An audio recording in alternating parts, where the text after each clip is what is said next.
Hey, what's happening, everybody? Steve here, Rake and Profit over at rakeandprofit.com. Coming back to you with another video over here in the warehouse space right now.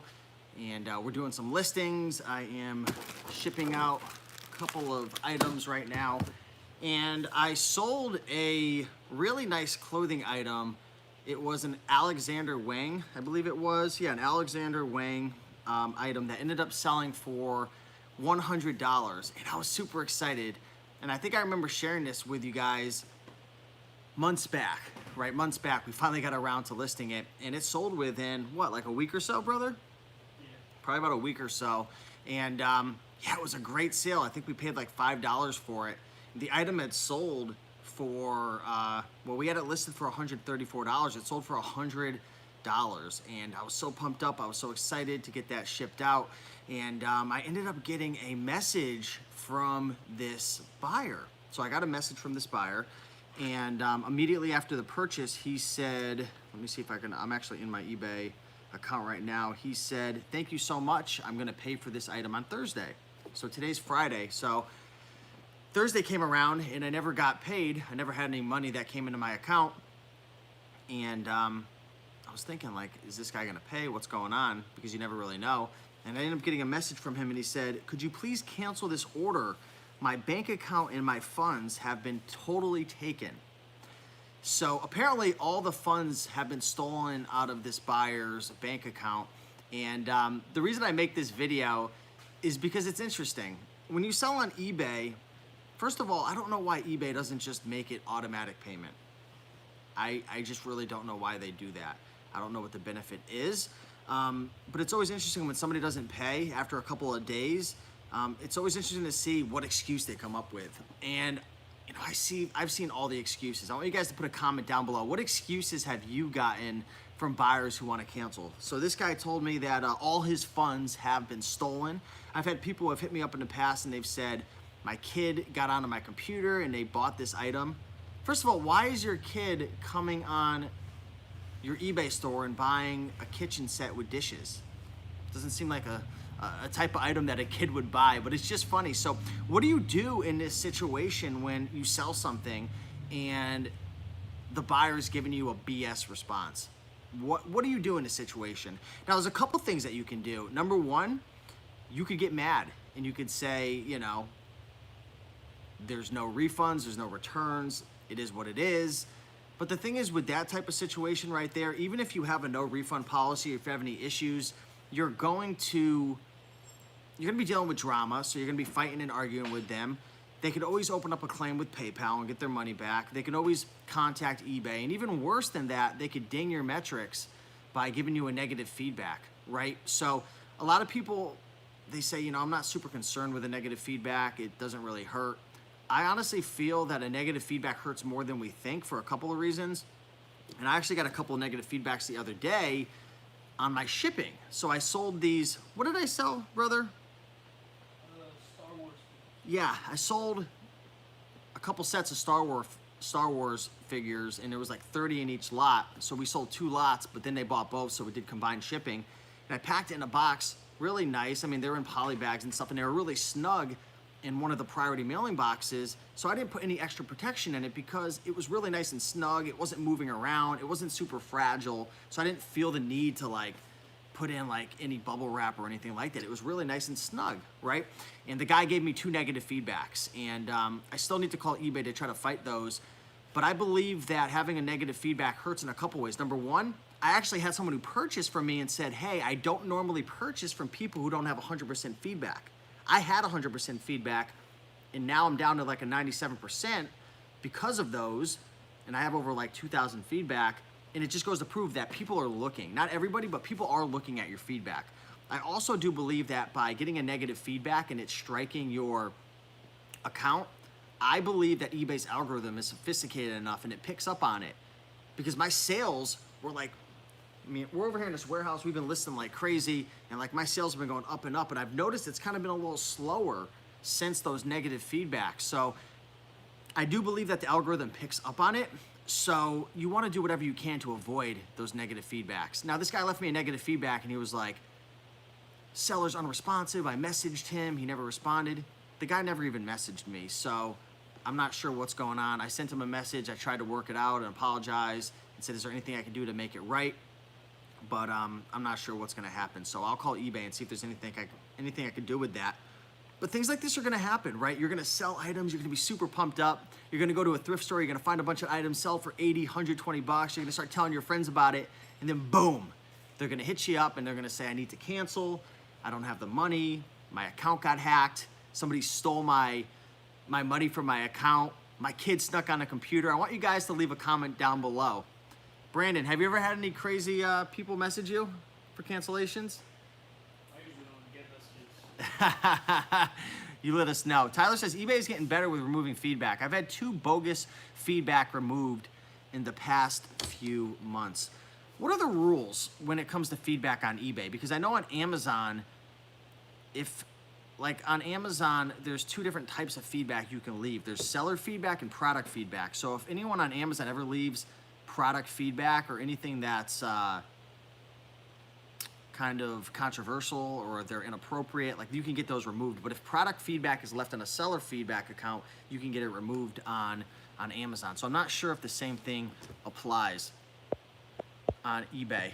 Kev says a lot of negative feedback is from early mistakes. eBay doesn't realize it. Haven't had many cancellations, maybe one in the past. 3,000 sold on eBay. However, I've had a few returns, free returns. Yeah, that's the worst right there. But it happens. Hey, what's going on, the Cherry Picker? Good to see you guys. So I'm actually gonna print out a couple labels while I do this video right now. Only got a couple items that we are shipping out today, but I'm gonna get a couple things shipped out while we guys chat a little bit. SW says, I had them open a PayPal case once its tracker and is scanned and shipped. Very important. If you guys are selling on eBay and you're new, make sure to ship or print your labels online, because then the tracking will automatically get uploaded. If you go to the post office, it's gonna take more time, it's gonna be more expensive, you're not gonna save money like you would if you printed through eBay. Plus tracking's uploaded, and if you ever had a situation where you had to prove you'd be all set. So got this little vacuum item that I sold from one of the pallets back there. If you guys didn't see that video, definitely check it out. So what I do is when I pack a box, I write down what it is, and then I write down the weight of it. So this item right here is 29 ounces. And I want to know in the comments, how many items did you guys ship out today, or how many items are you guys going to be shipping out today? And smash that like button, show some love. I'm here to hang out with you guys, answer some questions. If you guys have any questions about eBay or Amazon or reselling or whatever, feel free to drop a comment. I'm just gonna print this out.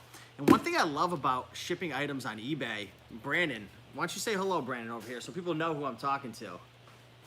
He's helping out listing. How's it going? Bro, don't you love when you, like for example, this item right here, they paid $11.20 shipping, and it's only cost me $9.70. So I'm making $10.70. I'm making $1.50 just on shipping. That's awesome. And he has an eBay store as well. What are you doing over the last 60 days? Like 6,500. Damn, Yeah. that's awesome. Not bad. So, yeah, Brandon's crushing it over here. But yeah, I love making money on shipping. I love it. Now, you don't want to pull the wool over people's eyes and, promise priority express and then go first class. You don't want to do that. But a lot of times, if you ship on eBay, you get that built-in discount for being, a member of eBay and for shipping through their system. So always ship through eBay or Pirate Bay. Have you experimented with Pirate Bay? No. No? Is it Pirate Bay? Is that what it's called? No, Pirate Ship, Pirate Bay. Isn't that like a downloading site? Pirate Ship. Remember the days that you had to pirate, I don't know how old you guys are, but when I used to go on and I'd have to pirate off and download music from LimeWire. Good old days. All right, so let me print this out. So one thing you always want to do as well when you're shipping is you want to take a look at your options. Now, if you guys haven't seen the video I recorded about the best shipping methods, look that up, Rake and Profit Best Shipping Methods 2019. And I show you guys how I go onto USPS and I download, or excuse me, I purchase all the various shipping boxes, from the flat rates to the straight up mailing boxes based on weight, to the regional boxes, you want to see what the cheapest method is going to be, because you could promise priority and it might be $11.50, but you could also do regional priority and it's the same shipping time. It'll get there at the same time and you'll save like $3 or $4. So regional shipping, the A and B boxes come in a couple different sizes. Those are definitely good for saving money. Now, another quick tip, I gotta order some more. I gotta get some adhesive labels, okay? So you can get some 8x11 adhesive labels, so then you could just stick them on the box. But I ran out of them, so I'm just being gangster right now and folding it over and taping it on. Not very efficient whatsoever. Yeah, that's definitely a good tip. Get a Dymo. I do have some Dymos back there. I don't know if you guys can see it. I got a couple Dymos, but I use that in my Amazon business. I would like to get a couple more Dymos, because I want to have like an eBay section all built out for this warehouse, and then have like an Amazon section. The Amazon section is going to be back there. I haven't made a ton of progress at the warehouse over the last couple of weeks. We're just kind of growing slowly. We built this account up from 0 listings to, how many listings do we have now, Brandon, on this account? Around 300. So we built that up in what, 5 weeks? Yeah. So in 5 weeks, we've gone from 0 to 300 listings. Some thrifted items, some pallet items, and then I also have a deal with a Canadian seller. I'm selling their stranded inventory. So we've had inventory come in a multiple of different ways, and we've got up about 300 listings in the last 5 weeks. Now remember, we've sold, is there any way you can see how many we've sold over the last 5 weeks? Not a ton. How many? 81. So that means we've listed about 381 listings, right around there, 375, and we've sold 80 in 5 weeks. So that's like a 25% sell-through rate, which I'm not sure. What do you guys think about that? Some of these items are slower, some are faster. So that's kind of how we've been going at this point. But Brandon's been doing all the listing. I haven't even touched a single listing. All I've been doing is helping out with some shipping. So we've been kind of building it up slowly but surely. Eventually we're gonna get another person in here to help with Amazon and eBay, and then I gotta figure out some better ways to get more inventory. So just kind of taking it slow. And that's one of the benefits of having multiple income streams, right?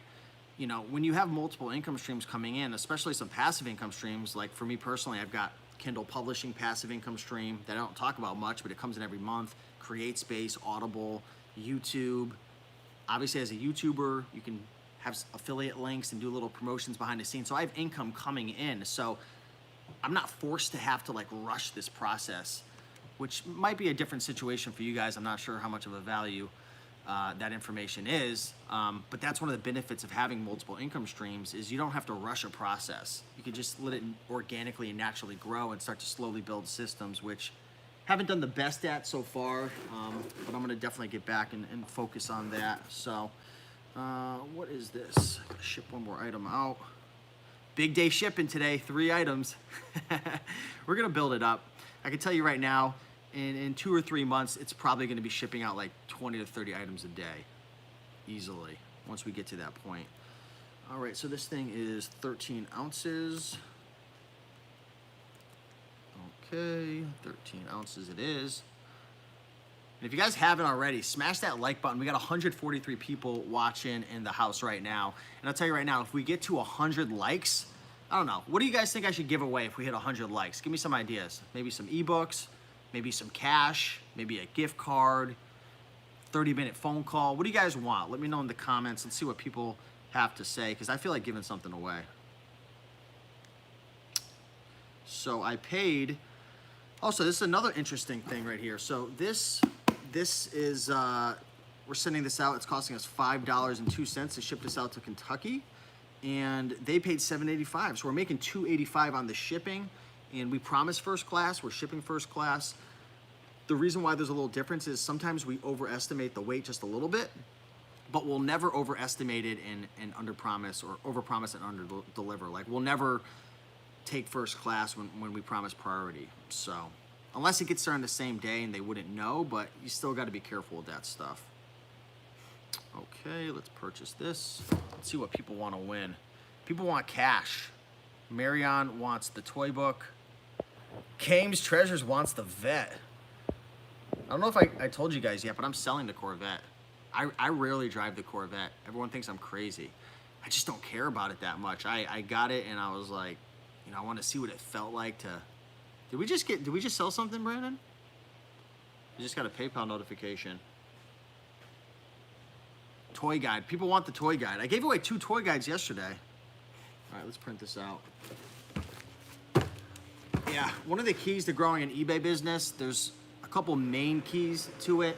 Number 1 is just making sure that you get enough inventory to list, quality inventory. And then number 2 is just listing it. The more inventory you find and the more inventory you list on eBay, and eBay is getting, what, 1 billion views per month, something around there, the more money you're gonna make, right? Everything else is just gonna assist with conversions, like taking better pictures. That's gonna assist with more conversions. Better keywords, that's gonna assist. Better descriptions, having a good return policy, doing 1 to 2 day handling time. That's all gonna improve your sales, right? But if you're just getting started and you're trying to get your sales going and build some momentum, because when you start to build momentum, then you get motivated. And when you get motivated and you're building momentum and you start to get some results, you get excited and you just wanna grow more. You start to think more, you start to build more systems out. So at first I wouldn't worry about becoming, you know, an eBay ninja and optimizing titles and SEO and markdown manager and promoted listings. You can do all these things. But at first, source good items, buy low, sell high, right? Make sure you do your research, sold listings, study the toy guide, study the clothing guide, study the sold listings, watch the YouTube videos, get that part of the equation all set, and then start listing like crazy. And in the meantime, you gotta make sure you manage your money. You gotta make sure you're not going crazy, make sure you can still pay your bills, build it on the side.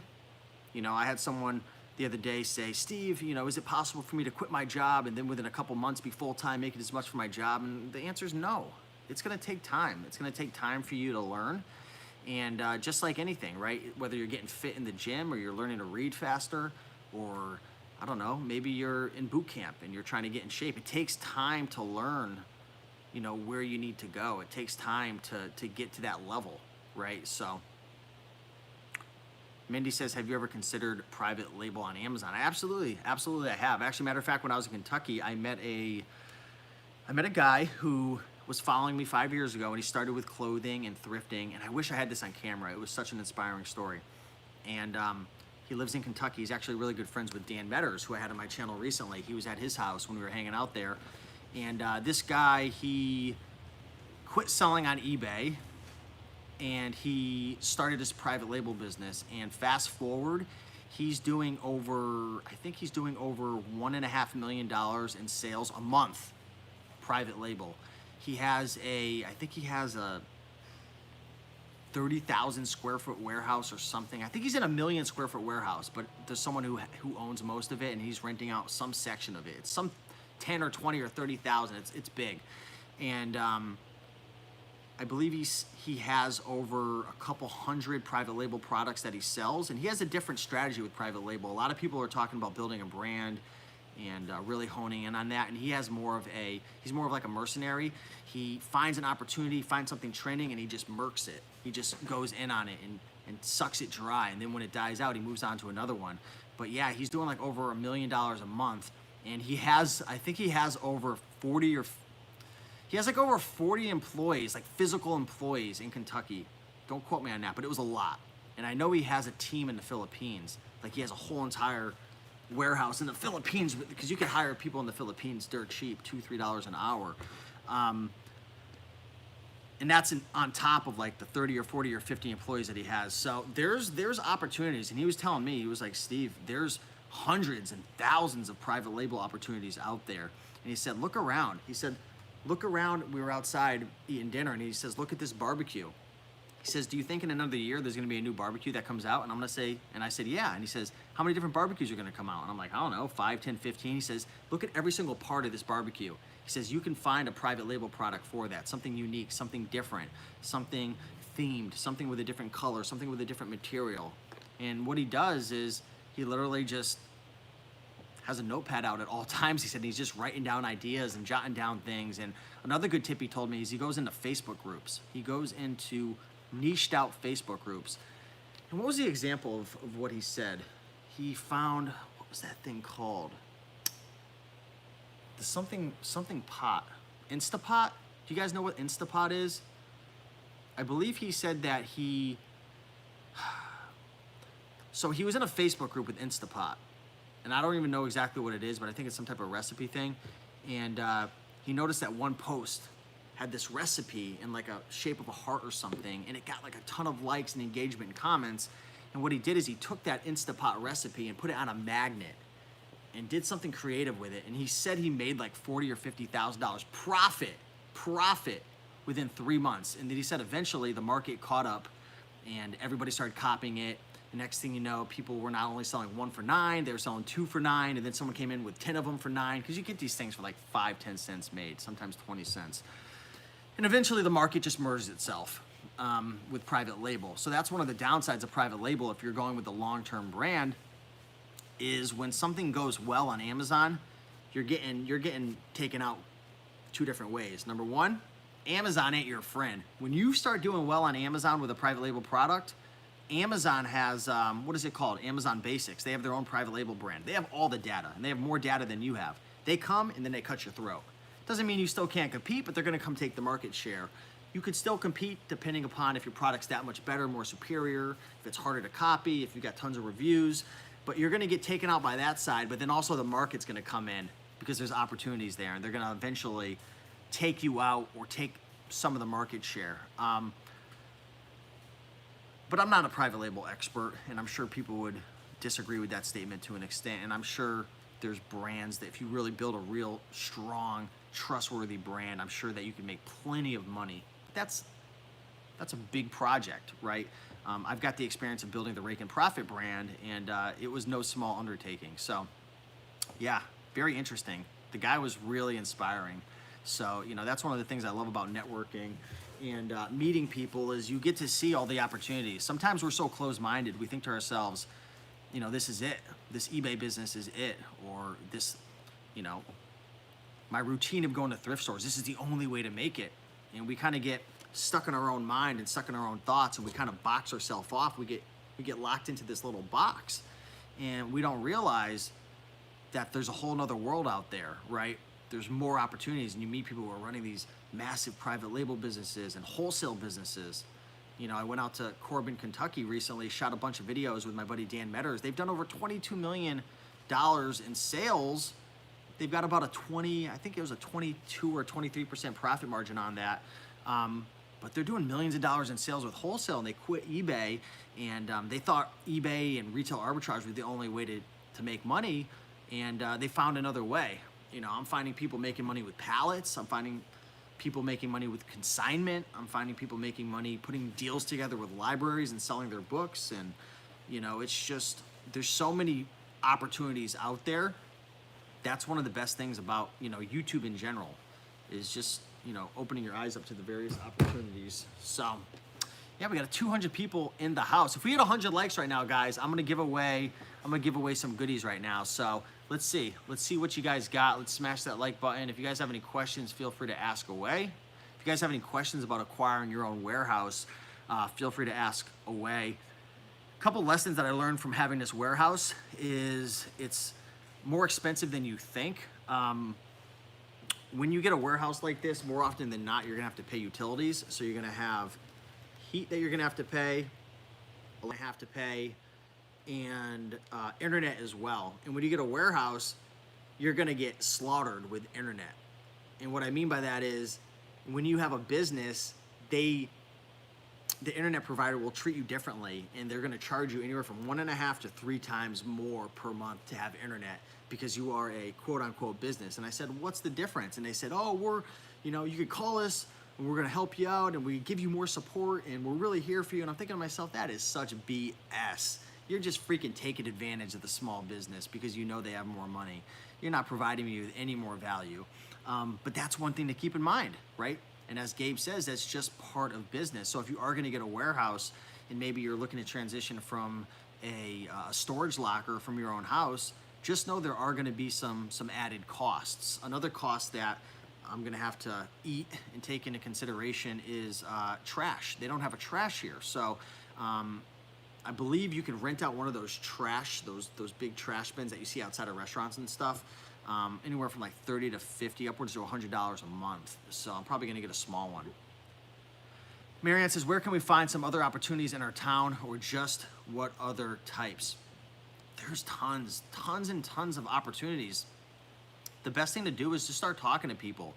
Find people who are living the life that you want, who have the freedom, who have more money, or are having more success, right? I'm not here to tell you what success is, but find people who you want to be like and figure out what they're doing. What are they doing to make money? What's their business model? How did they get started, right? And you'd be surprised the ways that are available right now in 2019, moving into 2020 to make money. There's so many opportunities to make money, and people don't talk about it, right? I mentioned before Kindle publishing, right? They're starting a YouTube channel. There's so much money to be made long term with a YouTube channel and building a brand if you want to get in front of the camera and share your journey. You don't necessarily have to be an expert either. You can just share your journey. Gary Vaynerchuk talks a lot about this. One of the biggest mistakes people make when they come on social media is they pretend to be an expert. And people don't necessarily want to follow an expert. People want to follow someone they get value from. And there's various forms of value, not just how-to videos, but being able to learn from somebody else's mistakes and to kind of see what they're doing behind the scenes. There's a lot of value in that, just sharing your journey, your ups and downs, your wins and losses.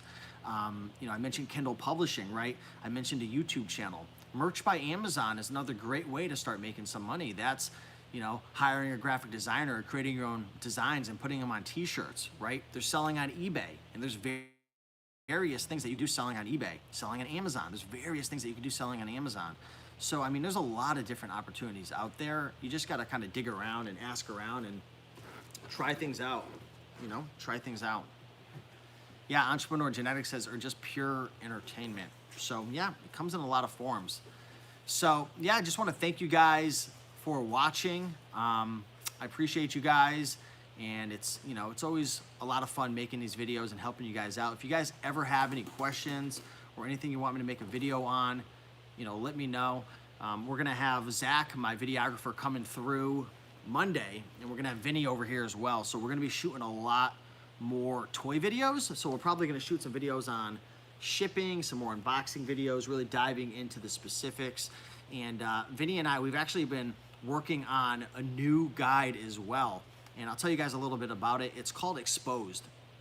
And one of the problems that we noticed people were having, because we released the guide Top Secret Toys and Toy Brand Profits, one of the problems that we noticed that people were having is they were buying our guides and they were loving them and they were finding all this stuff, but they were having a hard time bridging the gap between buying profitable items and actually selling them, because there's a lot in between.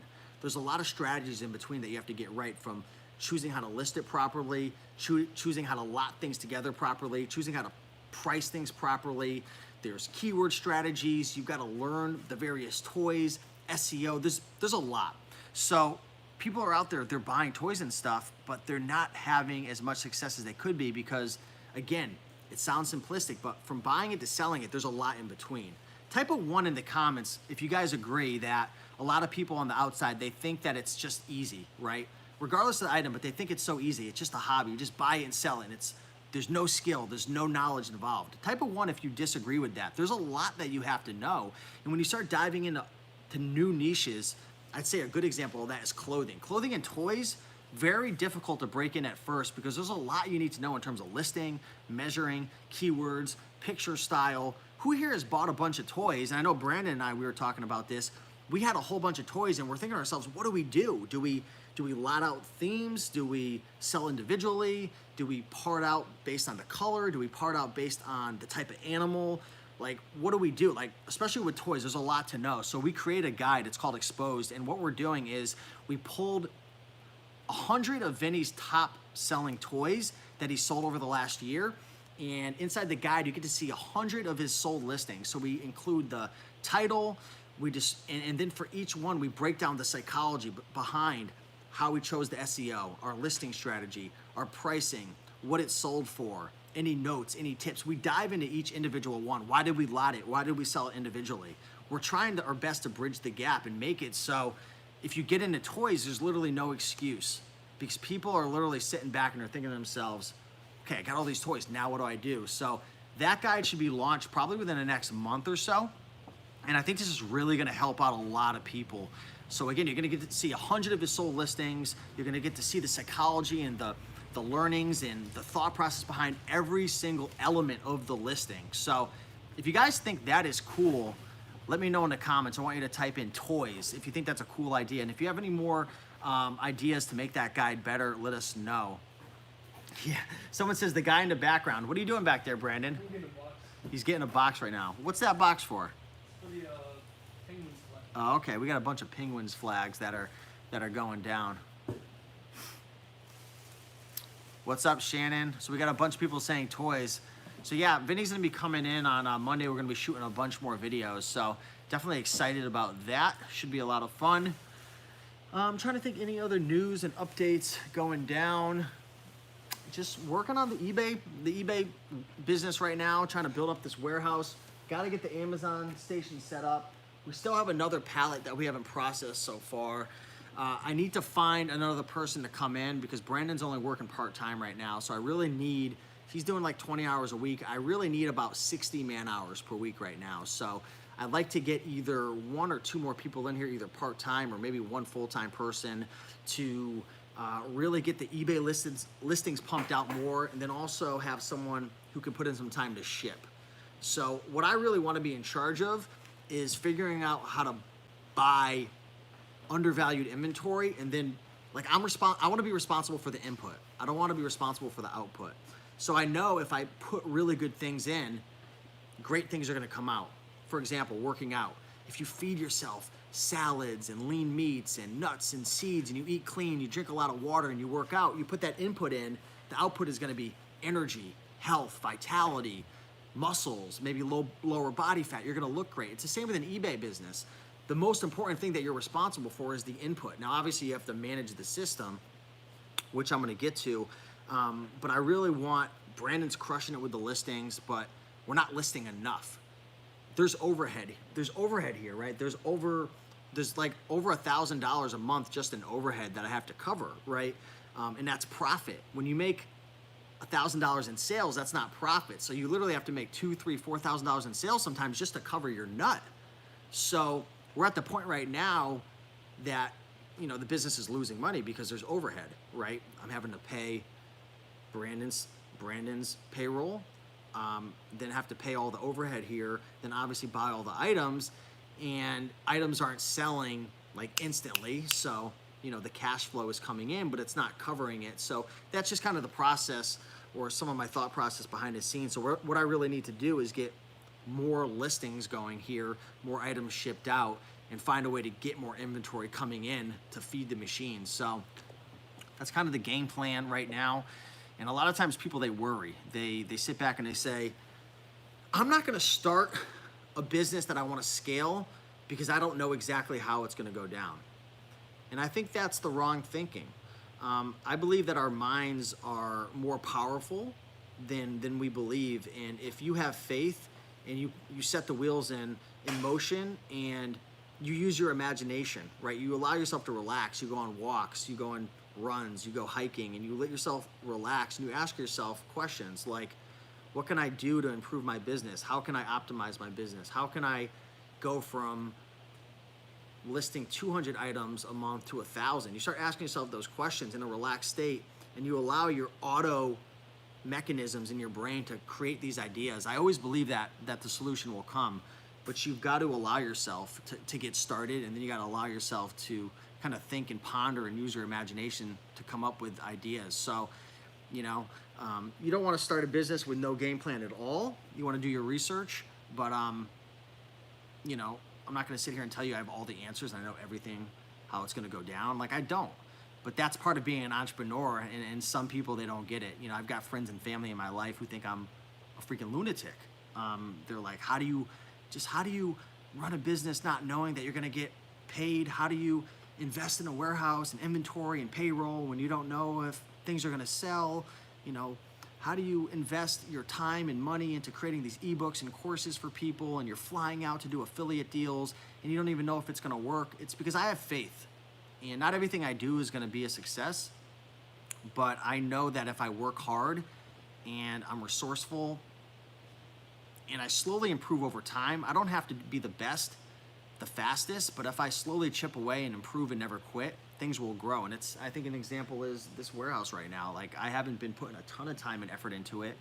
And over the last couple of weeks, you know, I could have done more, but life happens. And I don't think that you're defined by how fast you reach the end, but I think you're more or less defined on how consistent you could be over the long haul and consistently improve yourself and your systems. And again, you know, I'm blessed to be in this opportunity to be in this warehouse and growing it, and I'm blessed to have other income streams that are allowing me to support this right now.